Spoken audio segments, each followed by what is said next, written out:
between, let's say, 3,000, 3,500 to 7, 8, even 12,000 euros. For Square meter? it goes, yeah. One 1 square meter. 1.2 meter. It goes from 3,500 to 12,000 euros. Especially in a place.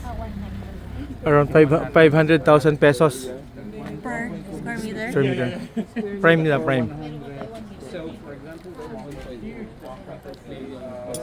So the prime property here, according to our guide, is around 500,000 per square meter, which is fair, comparable sa most expensive sa Pilipinas.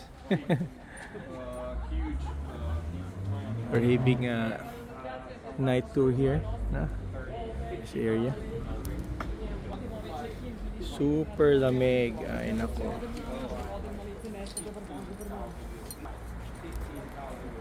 No, the whole house, everything. The whole house. And in some parts of Belgrade, only 1 square meter is 12,000. So you can see that. Huge, yeah. Huge difference. Not here. Not here. It's about in here. It's between 3,500 to 6,000, 7,000. It depends. In some places it's even more. But 12,000 is Vracha. That's the name of of area, and you will visit it the day of the temple of Sensala. So that's one of the, let's say, one of the most expensive. Of course, we have Dedinie, which is only residential with villas. That's really expensive, but yeah, and it became crazy. It became That's a crazy. commercial price, commercial space. Yeah. It became crazy. What's the most expensive area here in Belgrade? Dedinie place? Recorded. How much per square meter? I don't know that. That's no. That's more. No. That's I don't know. That's crazy.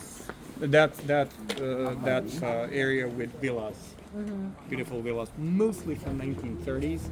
Now we have even new villas. Unfortunately, because of such an expensive square meter, a lot of old buildings are knocked down and they build bigger ones for more money, to suck up more money from the. Yeah, exactly.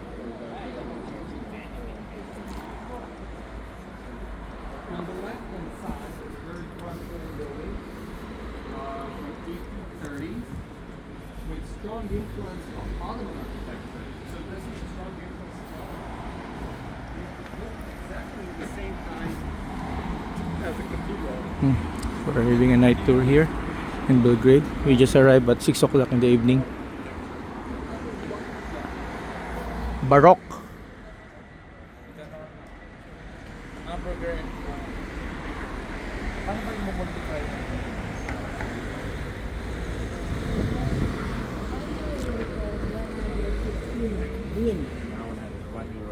Kaya mga 4 euros yan. Okay. 115 dinar 115, is 1 euro. 1 euro.